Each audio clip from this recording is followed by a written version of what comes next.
استغفر الله العظيم الذي لا إله إلا هو الحي القيوم. استغفر الله العظيم الذي لا إله إلا هو الحي القيوم.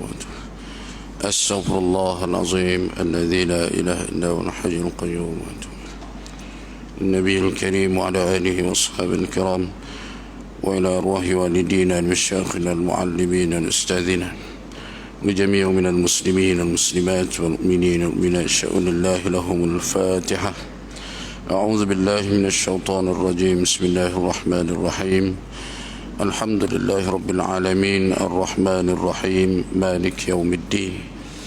إياك نعبد وإياك نستعين. اهدنا الصراط المستقيم صراط الذين أنعمت عليهم غير المغضوب عليهم ولا الضالين آمين. السلام عليكم ورحمة الله وبركاته.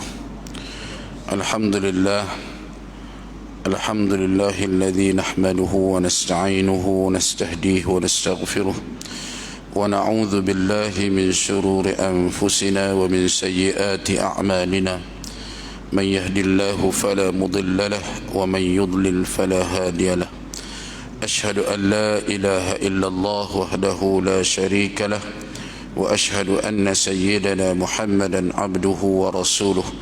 اللهم صل وسلم وبارك على سيدنا وحبيبنا وقدوتنا وأسوتنا وشفيعنا محمد بن عبد الله وعلى آله وأصحابه ومن دعا بدعوته ومن والاه.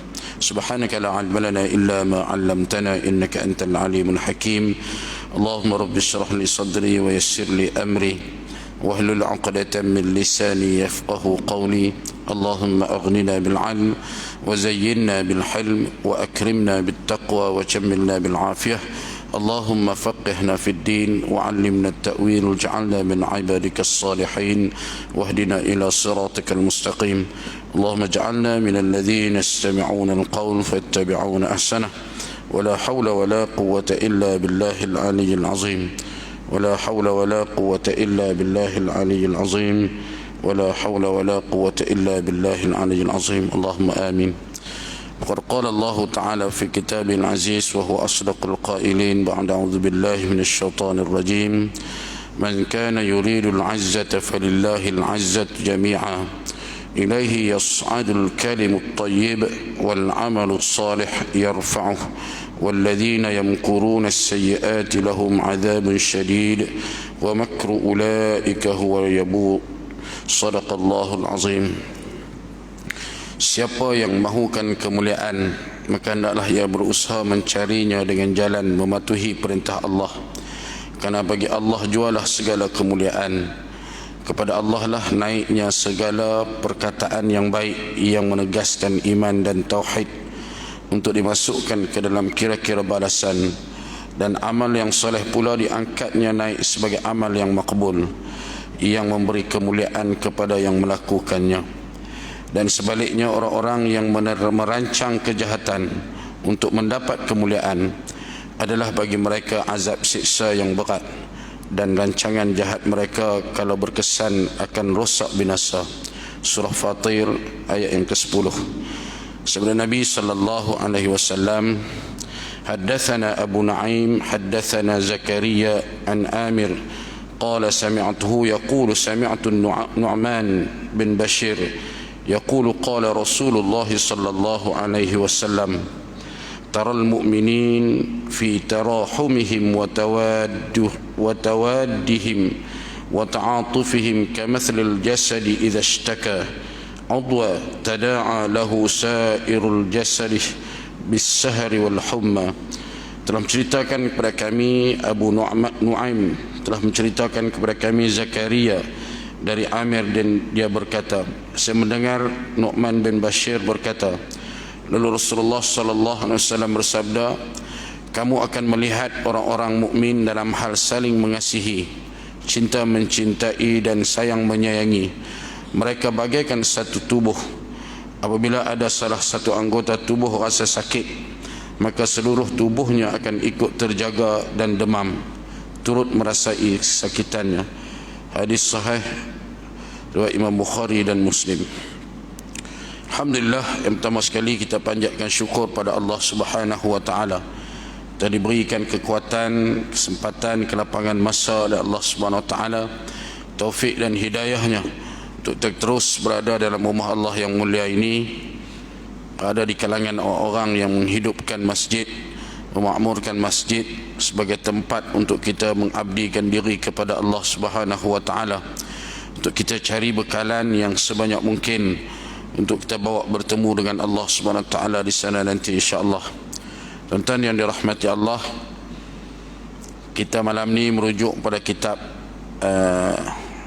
idaman penuntut, kitab Fardhu Ain, berkaitan dengan hukum muamalah al-bai', yakni jual beli. Muamalah ni dia ada beberapa jenis hukum,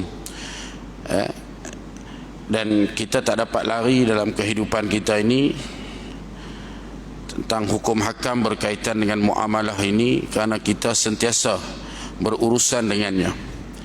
Maka menjadi kewajipan atas kita mengetahui hukum hakam untuk memastikan kita bermuamalah dengan cara yang dibenarkan oleh syarak, dan kita menjauhkan diri daripada perkara yang diharamkan. Kerana apabila kita bermuamalah dengan cara yang diharamkan ataupun yang tidak diluluskan oleh syarak, akan menyebabkan kita, mungkin kalau benda tu makanan, kita akan makan makanan yang haram. Kalau benda tu pakaian, kita akan pakai pakaian yang haram. Kalau benda tu merupakan keperluan-keperluan dalam hidup kita, maka kita memenuhi keperluan tersebut dengan jalan ataupun benda yang diharamkan oleh syarak. Ini akan merosakkan kehidupan kita, dan sudah pasti akan merosakkan amal ibadah yang kita usaha sebaik mungkin untuk beribadah seperti mana yang dikehendaki oleh Allah Subhanahu wa taala. Maka sebab tu kita kena belajar, kita kena tahu hukum hakam berkaitan dengan muamalah ini. Salah satu daripadanya yang asas adalah al-bai', yakni jual beli. Kerana kita sentiasa berurusan dengan urusan jual beli ini. Itu kita dah sebut tentang syarat bagi orang yang berakad. Sebelum tu tentang akad itu sendiri, ijab qabul itu sendiri. Dalam bab jual beli ini ada rukun dia. Yang pertama sekali rukun dia adalah orang yang terlibat, sama ada penjual atau pembeli. Kita dah bincangkan dah pada kuliah yang lepas, bulan lepas.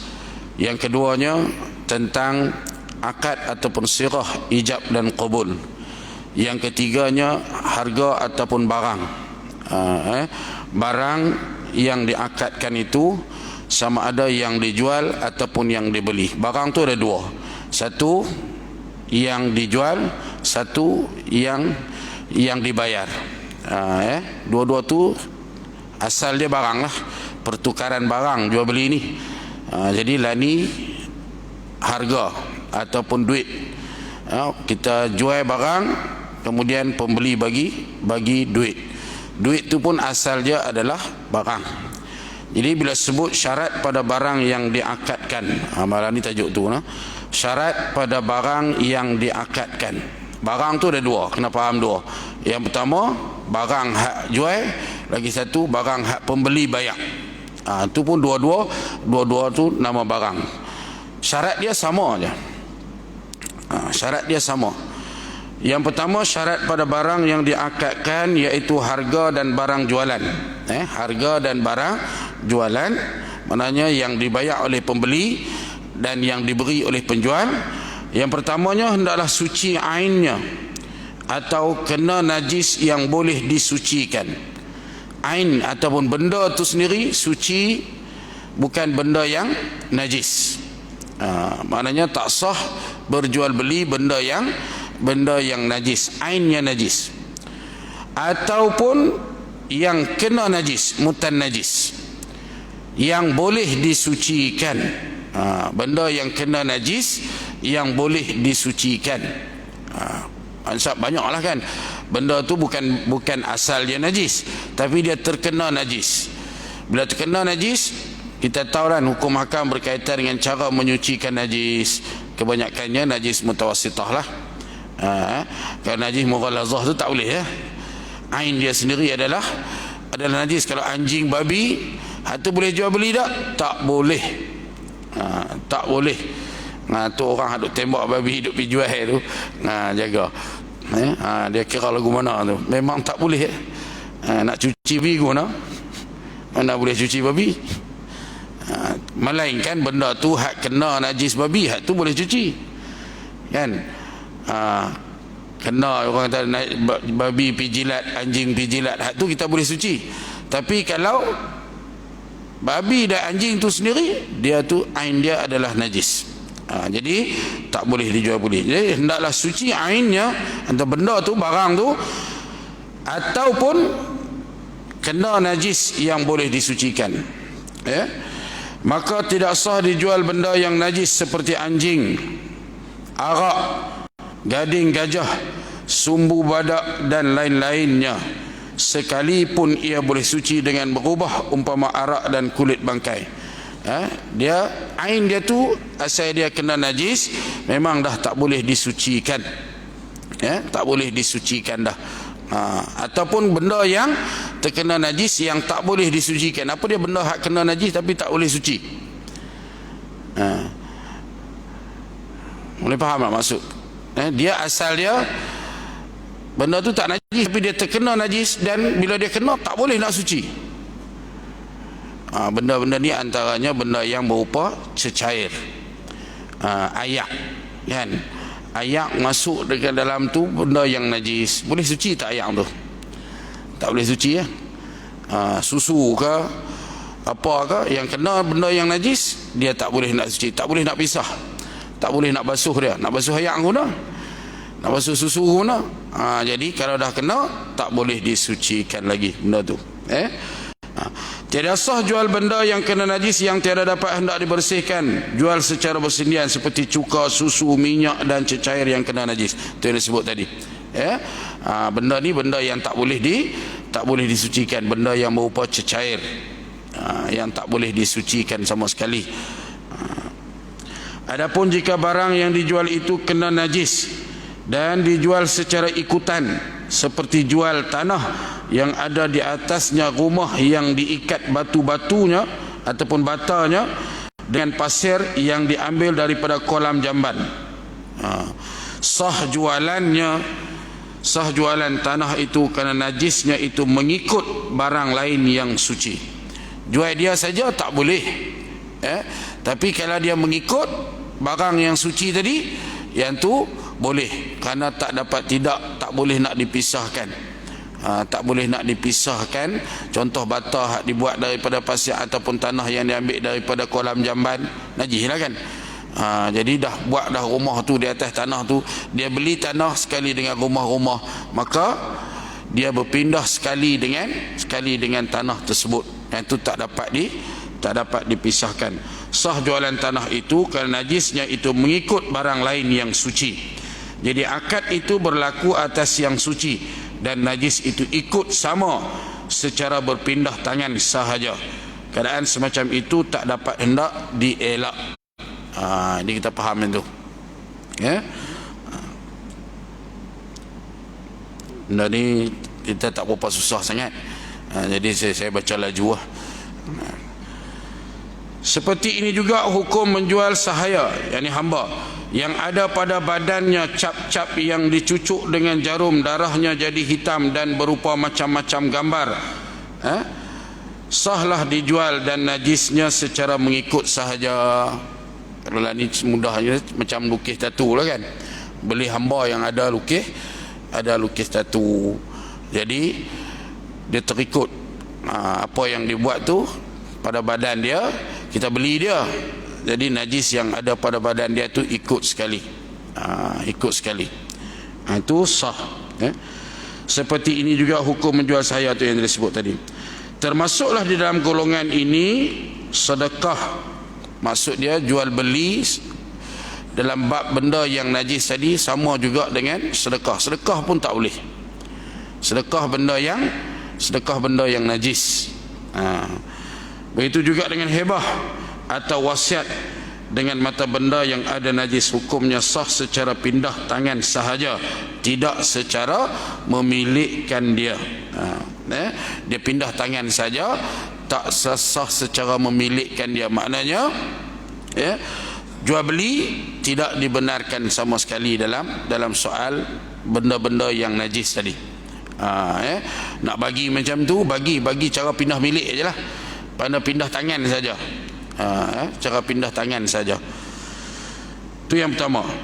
Maksud dia yang pertama tadi, barang tu mestilah suci ainnya, tu yang paling asas. Suci ainnya, benda tu sendiri daripada najis, ataupun dia benda yang mutan najis tapi boleh disucikan. Mutan najis yang boleh disucikan, banyaklah mutan najis yang boleh disucikan ni, banyak kan. Kita beli daging pun ada darah kan. Jadi kita boleh sucikan dia, asalkan benda tu sembelih lah. Kita beli telur, ada, saya duk jual telur itik, kadang-kadang kena taik dia. Jadi mutan najis, boleh suci tak benda tu? Boleh. Selagi dia boleh suci, yang tu tak jadi masalah. Yang kedua, barang itu ada manfaatnya. Barang yang sama ada yang nak jual tu ataupun harga yang nak dibayar tu, dua-dua mesti benda yang ada manfaat. Bila sebut barang tadi ni, kena ingat dua-dua, bukan satu. Maknanya duit lah, duit tu pun ada manfaat, duit laku lah, boleh pakai. Jangan duk jual beli dengan duit orang tak, duit apa zaman Jepun, duit pokok pisang lah. Lah ni tak laku lah. Tak laku dah lah ni. Jadi dia boleh beli dengan benda yang manfaat, dan jual pun benda yang ada manfaat, ada gunanya. Pada syarak, umpama jual air tepi perigi atau tepi sungai pakai tong, atau jual tanah yang dilonggok-longgok di padang, kerana ada gunanya. Ada guna, sekalipun kegunaan itu untuk masa akan datang. Walaupun tak guna pada masa tu, tapi dia masih benda yang bermanfaat. Seperti anak keldai yang kecil yang telah mati ibunya atau yang telah bercerai daripada ibunya, kerana bila besar kelak boleh dibuat kenderaan. Maknanya ada manfaat pada masa yang akan datang. Kalau benda tu benda yang tak ada manfaat, tak sah jual beli itu. Dari itu, tidak sah menjual binatang-binatang yang melata di bumi, seperti ular, kala jengking, kumbang dan sebagainya, kerana binatang-binatang itu tidak dikira sebagai harta, maka mengeluarkan harta atau wang untuk membelinya dilarang oleh syarak. Hak tak ada manfaat. Makan pun tak boleh. Nak buat apa? Nak buat perhiasan pun tak boleh. Buat perhiasan apa binatang ni? Benda tu benda yang berbisa, benda yang tak ada guna, melainkan benda tu ada manfaat. Kecuali binatang yang ada manfaat, seperti ulat sutra kerana sutranya, atau lintah kerana untuk menghisap darah orang sakit. Kalau terbukti dari sudut perubatan dia boleh, dia ada manfaat, itu dibenarkan, asalkan ada manfaat. Atau sebagainya daripada benda yang berguna, maka semuanya itu sah dijual beli. Sah dijual beli sebab ada manfaat. Lepas tu perenggan yang seterusnya tu saya tak mau baca. Saya baca lagi dia jadi orang duk hujah benda tu pula. Disebut di sini berkaitan dengan tembakau. Sebab pada masa tu mungkin kajian berkaitan dengan hukum hakam rokok ni masih belum mendalam seperti hari ini. Sebab tu di ujung dia kata apa, kerana diharuskan tiada dalil mengatakan haramnya. Hari ini benda tu dah ada kajian, dah ada fatwa, boleh kata semua fatwa yang keluar berkaitan dengan perkara ini dah jelas. Jadi saya tak baca lah perenggan tu, saya orang dah buat hujah pula. No? Tiada sah dijual beli binatang buas seperti singa, harimau dan sebagainya, kecuali yang ada gunanya, seperti harimau bintang untuk perburuan. Ada ke orang buat harimau bintang untuk memburu? Dia buru tuan dia dulu. Maknanya kalau ada mungkin ada lah. Tapi kalau tak ada, tak boleh. Seperti gajah untuk kenderaan, gajah ada. Seperti beruk untuk memetik buah-buahan, ini ada. Binatang buah kat beruk ni pun, kalau tak diajak dia, habis. Pantang dia, gigit orang habis. Tapi bila diajak, dia pandai. Tuan-tuan bisa tengok orang ajak beruk. Kat kampung saya tu ada tok guru beruk. Kami panggil kat dia tok guru beruk. Orang dapat beruk di hutan, anak beruk hantar pergi kat dia, seminggu lebih macam tu, pandai lah. Tapi kesian tengok orang dia ajak beruk ni. Ajak dia kena pakai rotan. Beruk pun diajak pakai rotan, pandai. Kalau ajak pakai rotan tu tak beruk kan, kalau orang lagi kan. Tapi lah ni tak boleh nak pakai rotan. Tu yang orang jadi tahu pun nak pandai. Dulu ada sungguh tok beruk. Dia naik pokok nyok tu, dia boleh ambil. Tuan dia kata ambil hak ni, tunjuk dengan rotan yang dia tahu. Dia baru pegang hak muda, jangan ambil hak tu, ambil hak ni. Dia tahu pokok petai tu dah lagi dahsyat. Naik petai, beruk naik petai. Dia tak ambil hak muda. Dia pandai. Sebab apa? Dia ajak. Jadi dibenarkan benda tu. Kalau hak liak tak boleh. Seperti lebah untuk madunya. Lah ni orang jual. Bukan kata lebah, lebah kelulut apa semua tu orang jual untuk madu dia. Tapi dia ada syarat dia kalau lebah ni. Nanti kita akan jumpa nanti ke bawah tu. Sebab lebah dengan kelulut apa semua ni, dia kena pastikan dia akan balik ke sarang dia, baru kita boleh jual. Dia ada sebab benda yang menyebabkan dia balik ke sarang tu. Sebab benda ni benda binatang, benda tak ada akal. Kita jual dia, bawa balik, agak-agak dia nak ikut. Mana kita tahu dia nak ikut ke tak ikut kan? Tapi ada benda yang menyebabkan dia ikut, benda itulah yang menyebabkan sah jual beli. Ada kata raja dia, ada kata macam-macam lah. Saya tak berhenti ingat benda tu, walaupun saya pun jual kat madu kelulut ni. Jual madu lah, tak jual buah kelulut, tak jual binatang dia tu. Tapi mahal tuan-tuan. Dulu orang jual satu batang tu siap dengan sarang dia tu, ada hak 1000 lebih pun ada. Dan ni 300-400 lah. Dan ni dah banyak lah. Tapi 300-400 juga lah. Baik. Begitu juga seperti burung merak untuk hiburan dan pada warnanya, cantiknya, buat perhiasan, ya. Seperti kucing untuk menangkap tikus ataupun untuk mainan, kucing binatang yang jinak. Dan seumpamanya, sahlah jual beli itu pada semuanya itu kalau ada manfaat. Manfaat macam-macam lah. Manfaat ni bukan cerita kata makan saja, no? Kita sebut manfaat ni kira nak isi perut, tu tak ada. Manfaat ni macam-macam lah yang boleh dimanfaatkan. Tiada sah jual beli barang yang tiada berguna dengan sebab sedikitnya.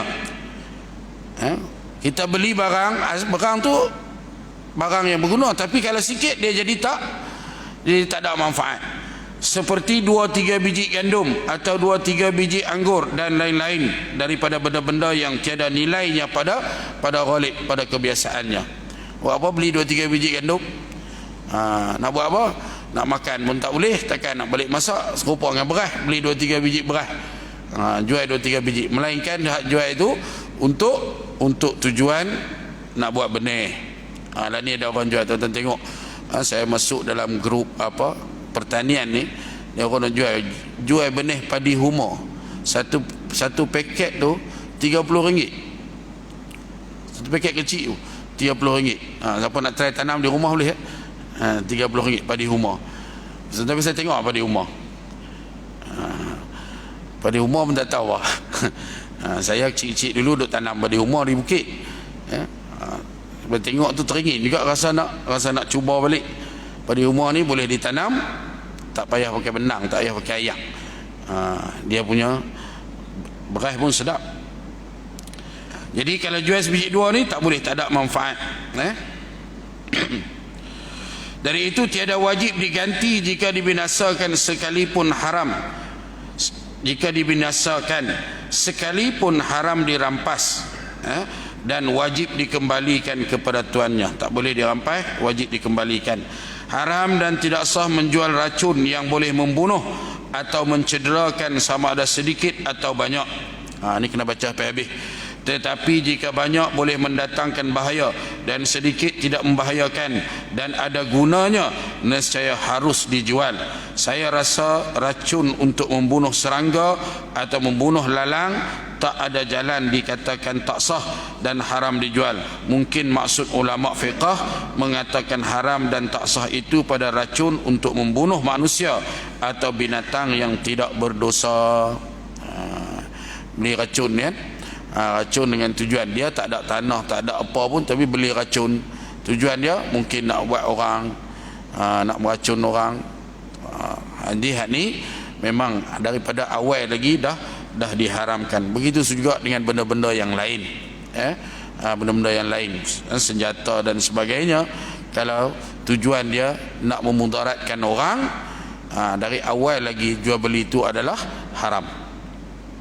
Demikian juga haram dan tidak sah jual beli alat-alat muzik dan buku-buku yang mengandungi pengetahuan-pengetahuan yang diharamkan. Alat muzik ni pun dah macam-macam perbahasan ulama sekarang ni.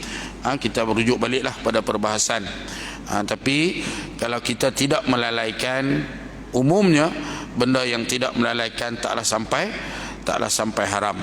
Sekadar untuk hiburan dia tidak diharamkan. Walaupun demikian ada pendapat ulama mengatakan alat muzik yang bertali itu tak boleh. Itu pendapat asal lah. Tapi benda ni dah diperbincangkan semula tentang perkara ni.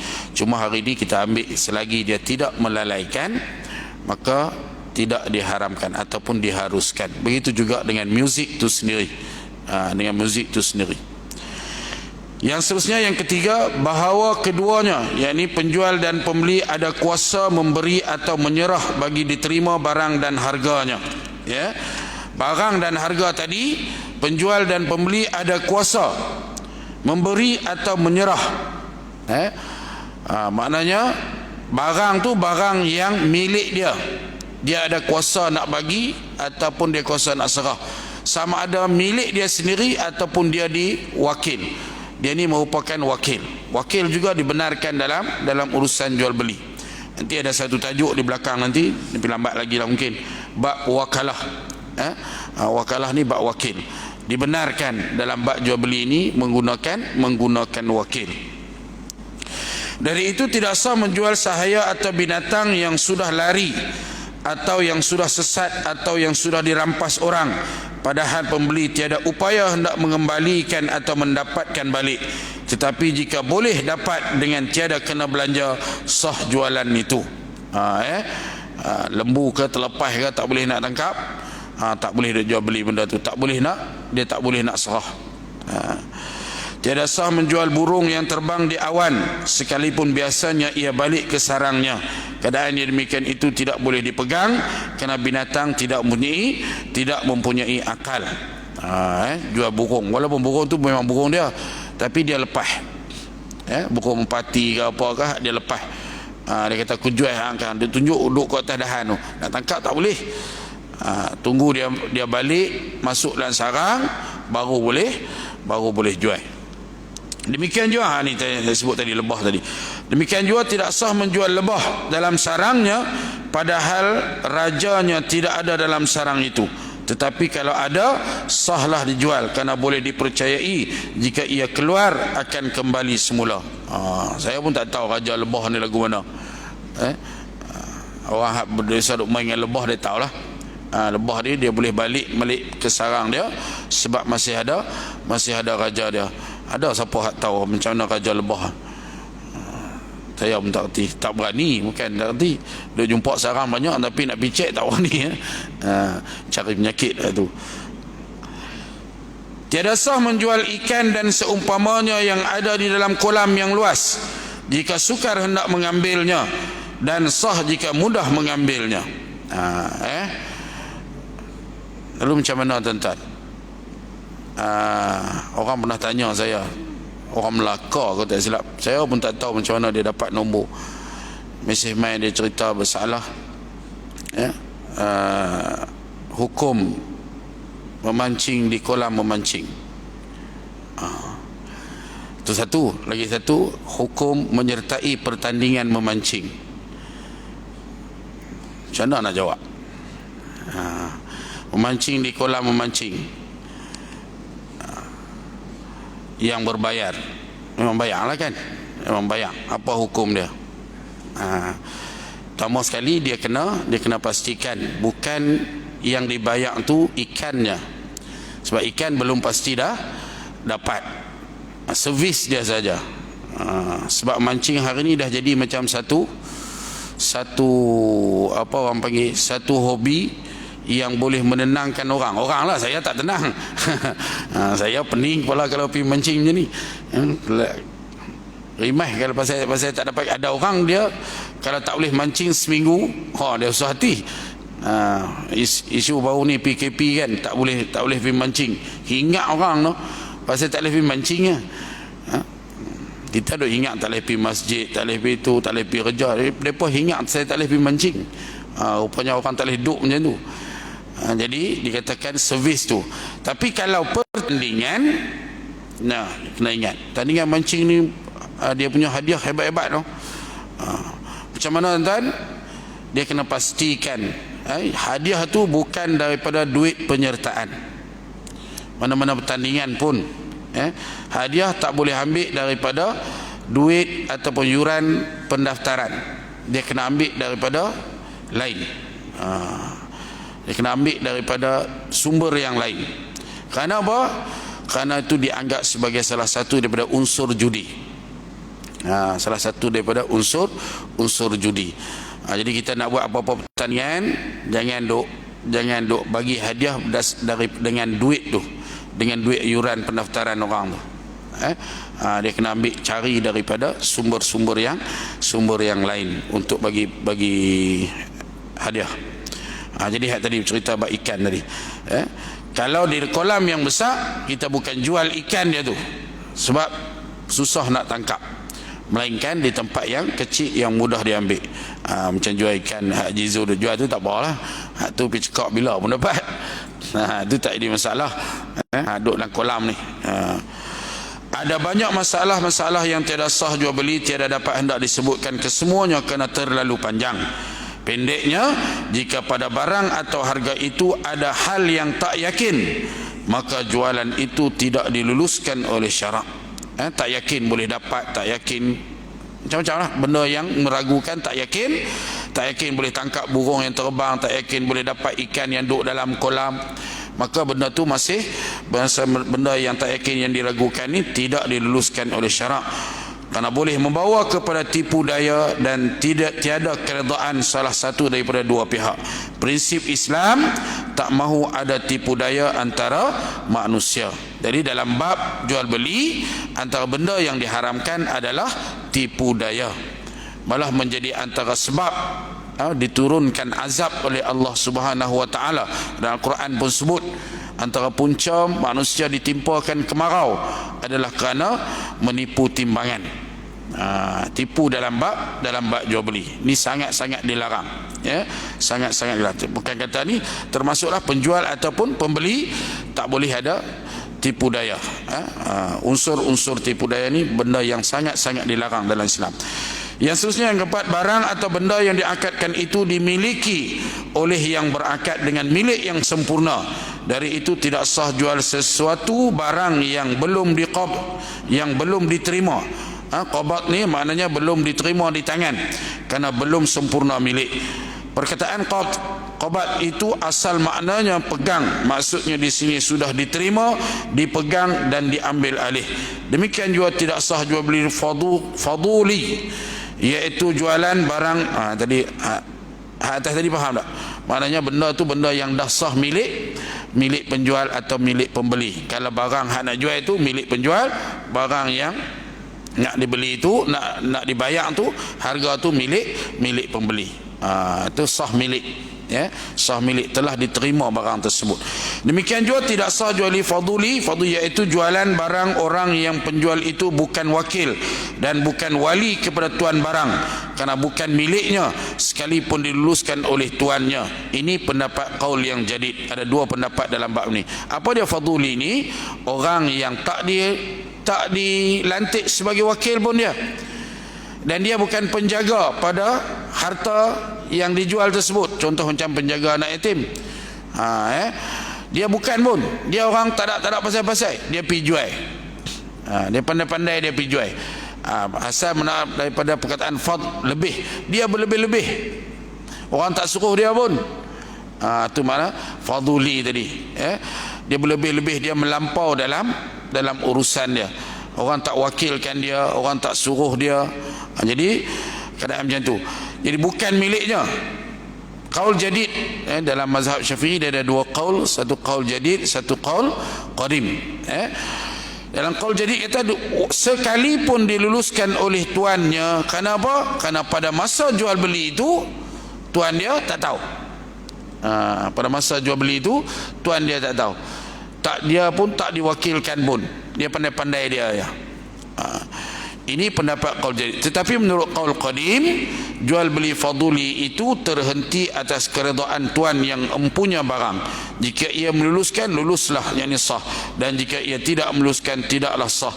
Dipandang dari segi dalil, pendapat ini lebih kuat.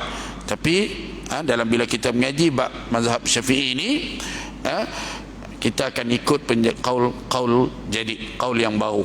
Qaul qadim ni qaul lama. Imam Syafi'i mengubah pendapatnya setelah dia menemui dalil-dalil yang baru. Jadi elak daripada kita duk pergi jual barang yang bukan kita punya dan bukan kita diwakilkan pun untuk menjualnya. Elak. Jika seorang menjual harta mewarisnya seperti bapanya, disangkanya masih hidup, tiba-tiba nyata sudah mati, nescaya sah jualannya itu, karena dia memang dia akan mewarisi harta tersebut.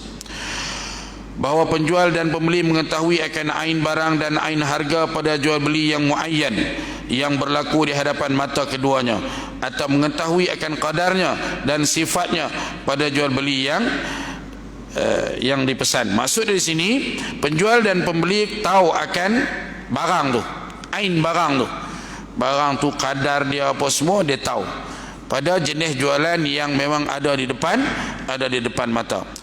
Jika penjual berkata, saya jual kepada anda salah sebuah daripada dua buku ini, salah sebuah maknanya tidak ditentukan, tidak muayyan lah, maksud dia tidak ditentukan, dengan harga sekodi kain, nescaya tiada sah, kerana tiada diketahui akan ainnya yang mana satu, buku tadi hak mana satu. Dia kena muayyan, maknanya tentukan. Demikian juga tiada sah jika berkata pembeli, saya beli buku anda ini dengan salah satu daripada dua kodi kain ini. Maksudnya kain, dulu beli cara tukaran barang lah, kerana tidak diketahui akan ainnya, ain harga tadi. Jadi barang ni sama ada barang ataupun harga, dua-dua sekali. Sah jualan satu gantang gandum dan seumpamanya yang terkandung dalam satu longgok, kerana kedua-dua yang berakad mengetahui kadar benda yang dijual itu.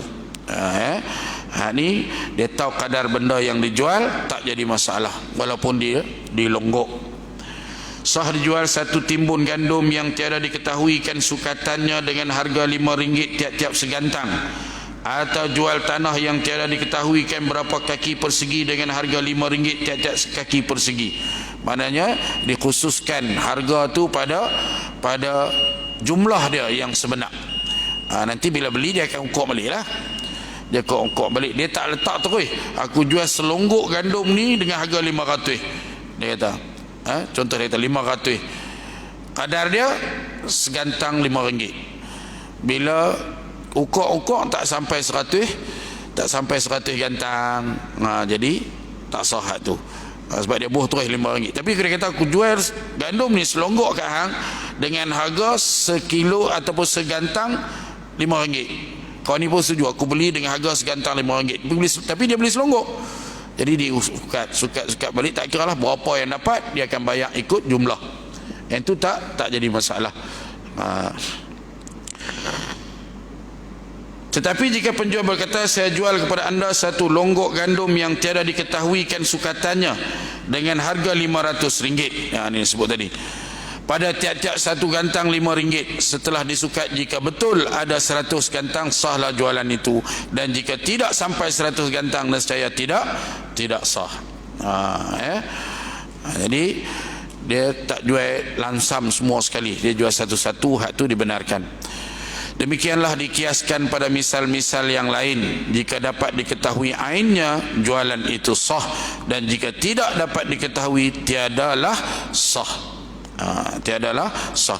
Itulah sebabnya tidak sah menjual barang yang gaib, yakni tiada dilihat oleh penjual dan pembeli, atau salah seorang daripada keduanya, sekalipun keduanya berada di tempat yang berakad. Benda tu biak benda yang boleh dilihat. Ni jual beli yang biasa, yang sebut al-bai', jual beli yang biasa. Tapi ada dalam bab yang lain, pecahan hukum daripada al-bai' ini, dia ada jual beli pada barang-barang yang tertangguh, tak boleh diserah pada masa, tak boleh diserah pada masa akad. Itu bab lain. Ni jual beli yang biasa. Macam kita beli rumah kan, kita pergi sign, ada rumah dah ke? Tak ada lagi rumah kan? Itu sah tak sah? Itu bab lain. Itu bab lain. Ni pada jual beli biasa. Itu bab lain. Daripada al-bai' bisaman ajil, jual beli dengan harga yang tertangguh, barang yang tertangguh. Itu bab, tu cerita bab lain. Sebab tu kita akad dia pun lain. Kalau tentang buat pinjaman, dia ada akad lain, bukan akad jual beli biasa. Ni kalau kata akad biasa ni, aku jual barang ni dengan harga sekian-sekian, korang tu pun aku belikan dengan harga sekian-sekian. Hak tu kena ada barang tu di depan, dan tahu sukatan dia, ain dia kita tahu. Sebab tu nanti kita akan masuk insyaAllah lepas pada ni, cara-cara melihat sampai teratur tuan. Ulama ajak kita sampai cara tengok barang pun, cara mana kita boleh kena tengok barang nak bagi jual beli tu sah. Sebab benda ni nak jadi milik. Kita akan berhenti sekat tu, nanti akan masuk tajuk cara-cara melihat. Nak tengok barang tu, cara kita nak tengok lagu mana. Sampai teratur syarak ajak kita, fiqh ajak kita. Jadi penting kita belajar tentang ilmu jual beli ini, supaya kita, sebab dia sangat-sangat dekat dengan riba, dekat dengan judi, dekat dengan tipu daya. Jadi sebab tu dia cukup berhati-hati dalam bab jual beli ini. Silap sikit dia jadi riba, silap sikit dia jadi judi, silap sikit dia jadi tipu. Semua tu dosa besar. Riba dosa besar, judi dosa besar, tipu pun dosa besar. Jadi sebab tu sangat teliti apa yang digariskan oleh ulama-ulama fiqh, supaya kita terselamat daripada unsur-unsur yang diharamkan, yang merupakan dosa-dosa besar. Allah alam, sebentar sekat tu terpaksa berhenti awal sebab malam ni insyaAllah ada mesyuarat jawatan kuasa masjid untuk kita bincang perkara. Dan sebenarnya tuan-tuan, saya sekali lagi lah ucap terima kasih pada semua, kerana tuan-tuan semua bagi kerjasama yang cukup baik dalam kita musim PKP ini tuan-tuan, dengan SOP, macam-macam SOP yang kita kena patuh. Saya ucap terima kasih pada semua. Tidak ada apa-apa masalah yang besar dalam jemaah kita ni insyaAllah. Semua faham tentang peraturan ataupun kewajipan kita mematuhi peraturan. Jadi kita pun tak banyak masalah yang hadapi lah. Sikit-sikit tu biasa, kadang-kadang terlupa tu biasa. Jadi saya juga bagi pihak jawatan kuasa masjid, kalau ada dalam masa kami nak orang kata nak pastikan SOP dipatuhi, sebab itu tanggungjawab yang diberikan dengan kata-kata yang cukup jelas. Jabatan Agama dia bagi mudah je, mana-mana masjid yang tidak dapat mematuhi SOP akan ditarik balik kebenaran aktiviti agama. Jadi kita nak jaga yang tu. Kadang-kadang mungkinlah faktor manusia, tuan-tuan, kita sedia maklum, kadang-kadang mungkin ada di antara kami yang terkasak bahasa, ada yang terlebih terkurang, saya mohon maaf lah. Tapi niat kami bukannya nak menghalang siapa-siapa untuk masuk ke masjid, tapi cuma nak melaksanakan tanggungjawab. Cuma kadang-kadang kita fahamlah masalah manusia, tak ada seorang yang sempurna, tak ada orang yang sempurna. Kalau ada, saya bagi pihak Tuan-Tuan Masjid, saya mohon maaf. Dan tapi secara umumnya saya ucap terima kasih kepada semua jemaah anak qaryah kerana semua bagi kerjasama yang cukup baik, walaupun kadang-kadang kita rasa tak puas hati. Sebab itulah tuan-tuan, saya sendiri berhubung dengan pejabat agama, tapi saya tak kebenaran untuk guna ruang masjid di luar ni. Bukan kebenaran tu bukan diberi kepada semua, no? Saya minta secara individu dengan Syekh Fadil, dan dia kata bolehlah Ustaz selagi patuh SOP. Pasal saya rasa kalat sangat minggu hak pertama tu, ramai sangat kena balik. Saya rasa kalat balik daripada sembahyang Jumaat tu, saya terus mesej dia, dan dia pun dia kata tak apalah Ustaz, janji pastikan SOP boleh dipatuhi. Lepas tu dibenarkan. Jadi tuan-tuan jangan pergi masjid lain tak bagi masuk, jangan marah mereka pula. Sebab asas dia memang tak boleh, dia bagi ruang utama saja. Tapi saya minta kebenaran, minta kelonggaran, dan saya tak bagi tahu pun kat masjid-masjid lain pun saya tak bagi tahu.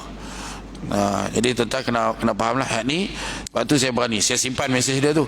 Saya tanya macam mana kalau polis mai? Tak apa Ustaz bagi tahu, kata kami benarkan. Jadi sebab tu saya buka balik tu. Sebab rasa kalat sangat hak minggu pertama tu, 200 orang balik, hak mai tu semua ramai yang kena balik. Saya rasa salah pula. Minta kebenaran, rupanya dibenarkan. Sebab kita ni masih mukim, kita ni mukim hijau, tapi kena pakai, kena jagalah. Pakai kena jaga, insyaAllah. Bukan kata tak ada kelonggaran yang diberikan, ada kelonggaran, tapi kita kena sama-sama pandai-pandai jagalah. InsyaAllah. Terima kasih kepada semua. Marilah sama-sama kita tangguh dengan kafaratul majlis dan suratul Asr. Subhanakallahumma bihamdika asyhadu an la ilaha illa anta astaghfiruka wa atubu ilaik. Bismillahirrahmanirrahim. Wal 'asri innal insana lafi khusr illa alladhina amanu wa 'amilus salihat wa tawassaw bil haqq wa tawassaw bis sabr. A'udzu billahi samil 'alim minasy syaithanir rajim. Bismillahirrahmanirrahim. Alhamdulillahirabbil alamin wassalatu wassalamu ala asyrafil anbiya'i wal mursalin sayyidina Muhammad wa ala alihi washabbihi ajma'in. Allahumma faqqihna fid din wa 'allimna at-ta'wil waj'alna min 'ibadikas salihin. Allahumma nawwir qulubana bi nuri hidayatika kama nawwartal arda bi nuri syamsika abadan abada ya arhamar rahimin. Allahumma ij'al jam'ana hadha jam'an marhuma wa tafarruqana min ba'dihi tafarruqan ma'suma. Wa sallallahu ala sayyidina Muhammad wa ala alihi washabbihi ajma'in. Walhamdulillahirabbil alamin. Aqulu qawli hadha astaghfirullahal azim li lakum. Assalamu alaikum warahmatullahi wabarakatuh. Wallahu ta'ala a'la wa a'lam.